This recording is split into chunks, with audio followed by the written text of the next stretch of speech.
I read 5 books in the 23rd week of 2026, so let's go over my thoughts and ratings. Dead But Dreaming of Electric Sheep by Paul Tremblay is a near-future sci-fi sort of dystopian type thriller horror book. It follows this woman named Julia, and she is a semi-professional gamer, and she's pretty down on her luck, and her mother, who she's estranged from, contacts her about a temp job. Her mom is the CFO of the largest tech corporation, and this job has a payday that Julia simply cannot refuse. The job itself is very odd. There's a man in this vegetative state who Julia starts calling Bernie. This guy is all geared up with this AI technology, and Julia is supposed to chaperone, control this guy across the country. In the story, we have 2 different POVs. We're following Julia, and then we also have a POV from this man in his vegetative, distorted reality. And this guy doesn't know who he is or what's going on, but he does know that he has to find somebody, but he's not quite sure who. So think like a dark sci-fi version of Weekend at Bernie's. This is totally bizarre, full of existential dread, darkly comedic, and I was having such a good time while I was reading it. I am such a big fan of Paul Tremblay, not only of his works, but I think he's also a very decent guy. This book, I gotta say, feels a lot different than any of his other works,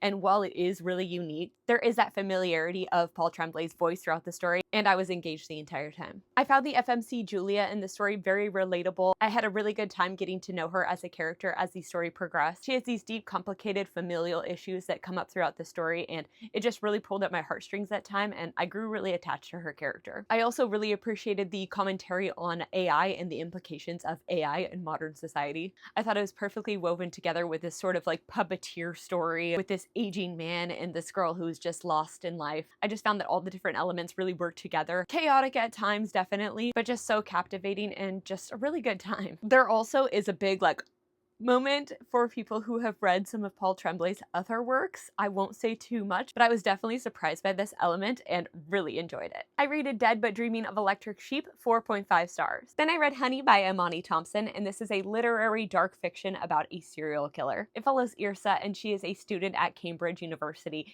and one of her best friends gets entangled with a professor who then dumps her and steals her research. Yrsa has a run-in with this professor, and he passes away accidentally. But Yrsa gets a taste for blood and decides that in the name of feminism, she's going to take out other terrible men. I think if you go into the story expecting a mystery thriller or a horror book, you might be a little bit disappointed because I don't personally feel that those genres really speak to what this book is. I really enjoy serial killer stories, I really enjoy feminine rage, and this book gave me both of those things. I had seen other reviews about this book letting me know that it wasn't really a thriller or a horror book, so I went into it knowing that, and I think because of that, I was able to really enjoy this story and appreciate it for what it was giving me. I really disliked Yrsa as a character. I found her totally unlikable and unrelatable in almost every regard, but I found her intriguing. And I think that that is the most important thing when writing an unlikable character, and it's ultimately what kept me really engaged in this story. There's so much different dramas happening in this story. Not only is Yrsa unaliving men, but she is also just this train wreck of a person. She's having these toxic relationships and dysfunctional friendships, and she just is looking for some sense of control, and I guess the way that she gets control is by taking these men out. Well, I wouldn't say this is a thriller. I definitely think there is a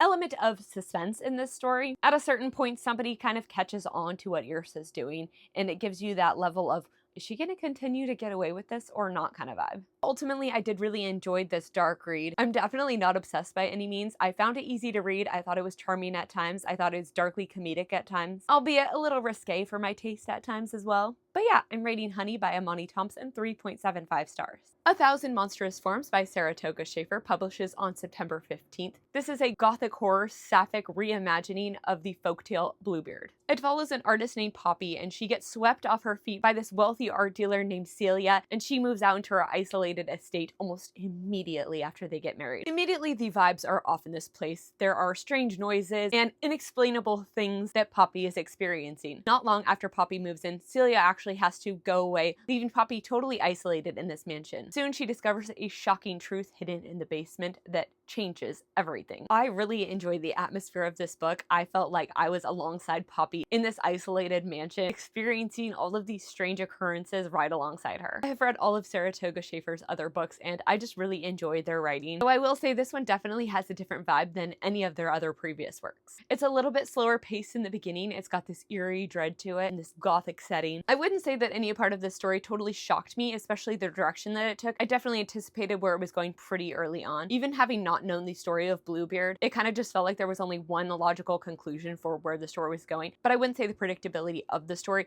ruined the reading experience whatsoever. Like almost every character in a horror book, the FMC in this story, Poppy, is deeply flawed. I found her battling her internal struggles were woven together in such an interesting way, and I was very interested in seeing how the story would end for her. I've said this before, but I'm not a huge fan of gothic horror. While I do find it atmospheric and creepy, there's just something about an old decrepit mansion kind of vibe that just isn't really my taste. And while there's so much about this story that I really appreciated, and I don't really necessarily have anything bad to say about it, it just didn't really align with my taste as much as I wish it had. But I definitely think that it's worth the read, especially if you're somebody who is into gothic horror. Immaculate vibes, great character development, excellent writing. I rated 1,000 Monstrous Forms by Saratoga Schaefer 3.5 stars. Now, if you're looking for a camp summer slasher, I might have the one for you. The Summer Friend Massacre by Craig DeLuey is a horror slasher police procedural thriller, and in the summer of 1983, a camp counselor named Mary is the sole survivor of a massacre that took place. It's years later, the camp has reopened. Her old boyfriend Tom is now the sheriff's deputy, and he thinks this is a terrible idea, but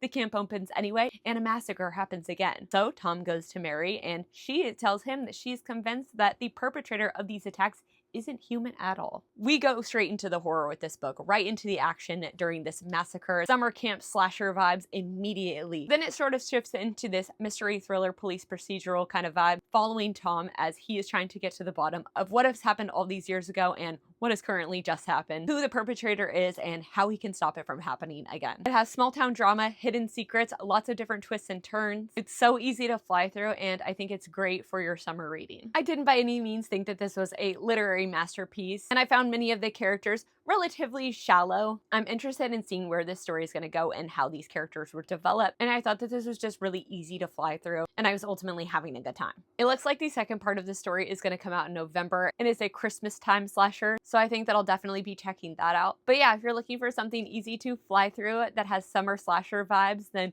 you might want to pick this one up. I rated it 3.5 stars. Tradwife by Sarah Langan publishes on September 22nd in the US. I got my copy from the UK. This is a horror book following a journalist named Jenny who is set to write a profile on a very popular tradwife influencer named Mia, who has this expansive property and 7 perfect children. Jenny thinks that Mia is full of it and is planning on writing a scathing expose on her. But when she gets to the farmhouse, it becomes clear that things are not quite right. Jenny begins losing hair, and the kids are acting so strange. The truth about what's happening on this farm is something that no one ever expected. There's definitely been an uptick in tradwife books, and this is my favorite tradwife horror book of them all so far. This book had so many things that I really love. Now, it is a bit of a slow burn, but don't let that deter you. It has just immaculate vibes. It has creepy kids. It has dysfunctional relationships. It has deeply unlikable characters that are so intriguing. Well thought out and very smart commentary on the tradwife lifestyle. It's eerie and unsettling. It gave me the chills multiple times, and it is expertly written in my opinion. It's psychologically mind-bending, had the perfect amount of ambiguity, and I honestly have nothing but amazing things to say about this book. I was